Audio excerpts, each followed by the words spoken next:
Roman soldiers to fight. So we have only a couple of here in Museum we found a couple of soldiers. One we suppose was a soldier we found on the river there. I told you before. We found the river. We found them. Det her det er byens centrum. Nord, syd, øst, vest går gaderne. Og her går der. Det her det er centrum. Og der var 40 vandfontæner til alle. Det er en af dem, der er der. En gade ned der. Og en gade der. Så det er det helt midten.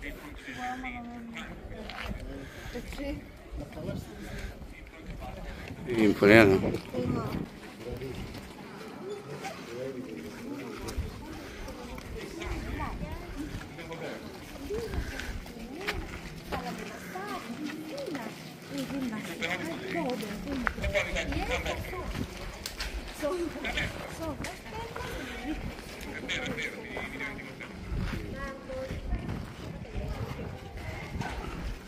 Nu skal vi ind i stedet, hvor der kun er åbent om søndagen, siger han.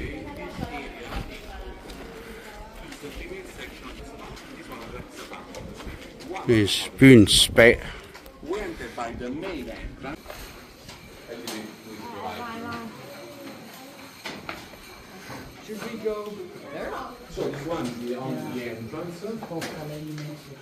Det er kvindernes spa.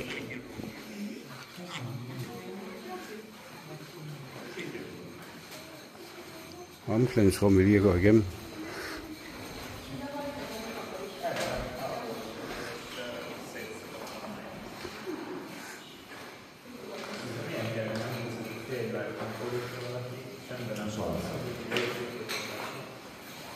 Change the room. So you can see this one original. Det her det er omklædningsrummet.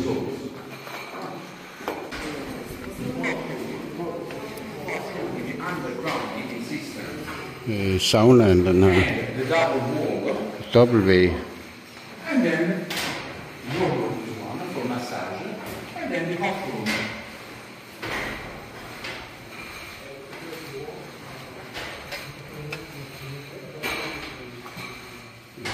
Spa-rummet.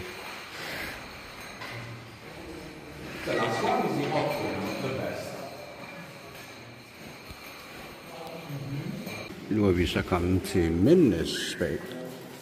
Det var i før var kvindernes spa. Her er der marmor på gulvet.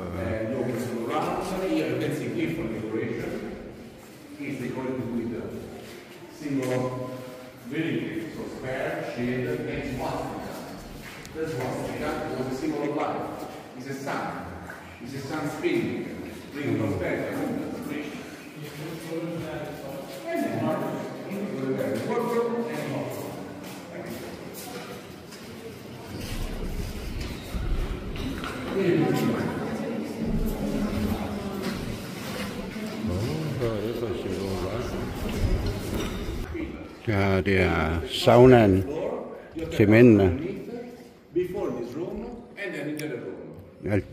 Der er damp neden under gulvet.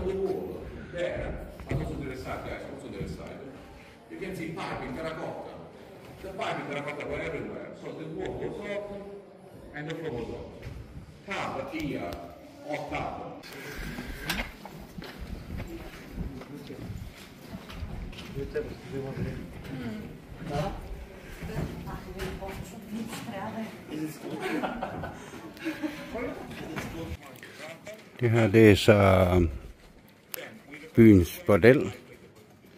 Det skulle ikke være behageligt, fordi mændene skulle ikke være der for lang tid. Og alle modellerne, det har en penis, der stikker ud der under døren der.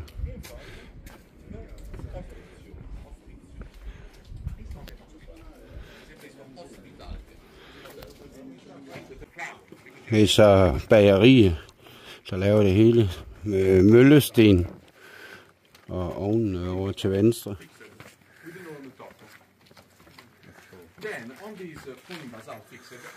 Det største bageri i Pompeji, der både for 20.000 mennesker her. Der var kun 1400, der døde. Resten slap væk. Det der er en pizzaovn, hvor der kan være 80 pizzaer inde. Den tog en time om at varme op, og så kunne de bage i 40 minutter. Han er så i bageri med møllestenen, eller det der har været der. Så. The office of the owner, and then behind the garden. I told you before, if you're a friend of mine, you can use the garden with also a fountain. If you're not a stranger, you want only money, whatever, you have to stop in the first part of the house. This was a rich house. I've been in Florence. Are you going to visit Florence? Next year, maybe. No, great. House for family.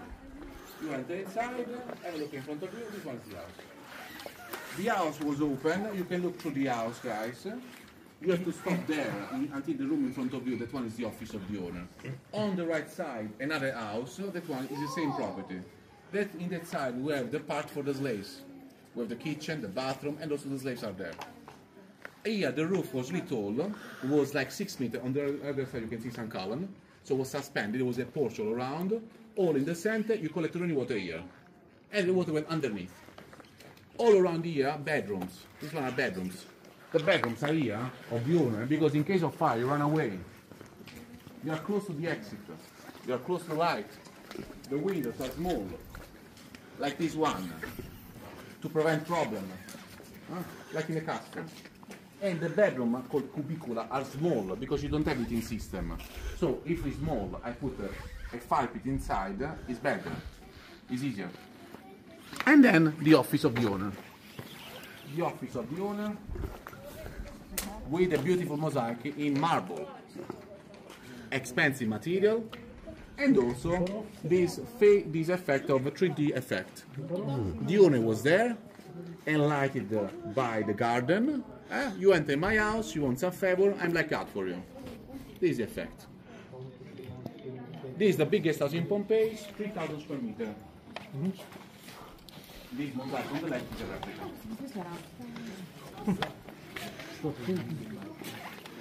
3.000 kvadratmeter hus.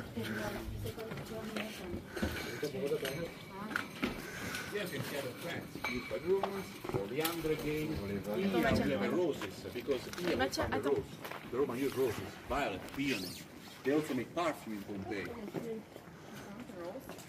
See, this kind of rose, really big, and is a symbol of knowledge because it represents history, Greek history. So the Roman knows, this man knows Greek history, and behind another garden. This is richness, dimension, decoration, material, not too much.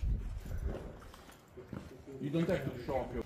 Det er byens hovedtorv.